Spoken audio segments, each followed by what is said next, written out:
তো বন্ধুরা আজকে আপনাদের দেখাবো ক্রিস্পি কর্ন বানানো। তো ভুট্টা নিয়ে নিলাম আমরা 3খানা। এবার আমরা এগুলোকে সিদ্ধ করে নেব।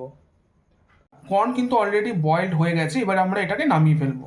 বন্ধুরা কর্নগুলো কিন্তু আমাদের সিদ্ধ হয়ে গেছে, এবার আমরা এগুলোর গা থেকে যে কর্নগুলো রয়েছে সেগুলো ছাড়িয়ে নেব। আচ্ছা, আরও একটা পদ্ধতি দেখাচ্ছি। এরকমভাবে অনেক সময় তুলতে গেলে অনেকের অসুবিধা হয়, সেক্ষেত্রে কিন্তু একটা লাইন কিন্তু এরকম ছুরি দিয়ে চাপ দিয়ে যদি তুলে নেন, তুলে নেওয়ার পর সাইড দিয়ে এরকমভাবে চাপ দিলে কিন্তু তলাগুলো কেটে যাবে এবং ইজিলি কিন্তু আপনাদের কর্নগুলো বেরিয়ে আসবে। দেখুন আমি কেমন বার করছি এরকমভাবে। আর মাঝখানেরটা বার করতে গেলে এরকমভাবে ছুরিটা ঢুকিয়ে যে কোনো একদিকে কাত করে এরকমভাবে চাপ দেবেন, দেখুন উঠে আসলো। একটা লাইন বেরিয়ে যাওয়ার পর বাকিগুলো কিন্তু ইজিলি উঠে আসবে। বন্ধুরা কর্নগুলো কিন্তু আমরা ছাড়িয়ে নিয়েছি, দেখতেই পাচ্ছেন। এবার আমরা একটা পাত্রের মধ্যে বেসন নিয়ে নেব।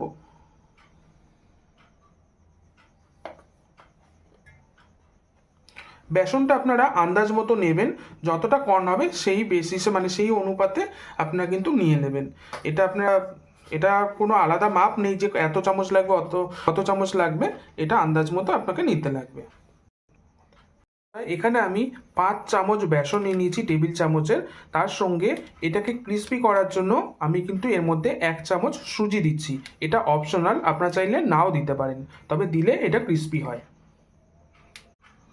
এর মধ্যে বন্ধুরা আমি কিন্তু 1 চামচের মতন কর্নফ্লাওয়ারও দিয়ে দিচ্ছি।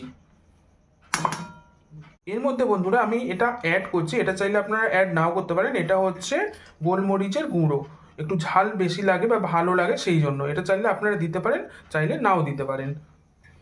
এর মধ্যে এবার 4 চামচের কিন্তু 1 চামচ হলুদ দিয়ে দিলাম।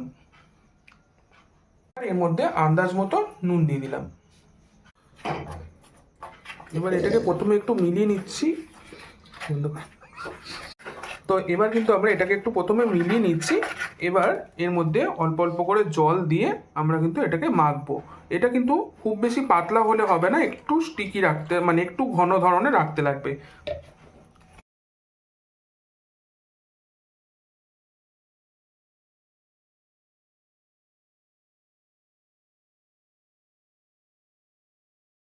তো বন্ধুরা আমার এই গোলাটা কিন্তু রেডি হয়ে গেছে। দেখুন কনসিস্টেন্সিটা কেমন হয়েছে, ঠিক এরকম। আমার একটু পাতলা হয়ে গিয়েছিল বলে আমি 1/2 চামচের মতো এর মধ্যে আরও বেসন অ্যাড করেছি। তো বন্ধুরা এবার এখান থেকে সবটা না কিছুটা করে এর মধ্যে দেব, দিয়ে কিন্তু এটাকে মাখাবো।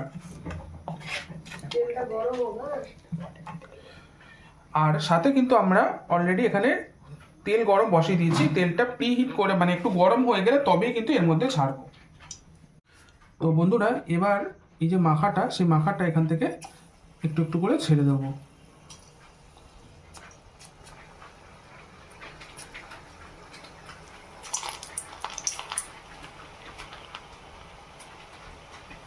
এখন কিন্তু ওভেনের আঁচটা কমিয়ে নিয়েছি তেলটা গরম হয়ে যাওয়ার পরে, যাতে এটা ভালো করে কুক হয়।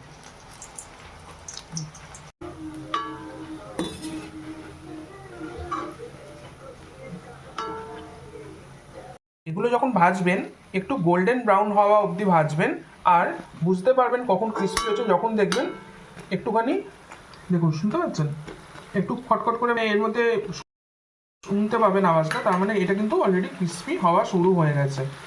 সেই মতো আপনাদের করে কিন্তু এটা তুলে ফেলতে হবে। বন্ধুরা আমাদের ভাত কিন্তু কমপ্লিট হয়ে গেছে। এবার এর মধ্যে আন্দাজ মতো চাট মশলা আমরা দিয়ে দেবো। আমি আপাতত 1 চামচ দিচ্ছি, এবার দরকার পড়লে আর একটু দেবো। আমার মনে হয় আর একটু লাগতে পারে, কি বলেন আপনারা? তো আর একটুখানি চাট মশলা দিয়ে দিচ্ছি, কারণ এটা তো টেস্টের বুঝতেই পারছেন। দিয়ে ভালো করে কিন্তু এটাকে মাখিয়ে নেব। আমাদের কিন্তু রেডি হয়ে গেল ক্রিস্পি কর্ন। এটা আমরা বাড়িতে বানালাম, কীভাবে বানালাম আপনাদের জানালাম। তো অবশ্যই ট্রাই করুন, জানাবেন কেমন লাগলো আপনাদের বানানোর পরে। তো চলুন দেখা হচ্ছে পরবর্তী রেসিপি নিয়ে।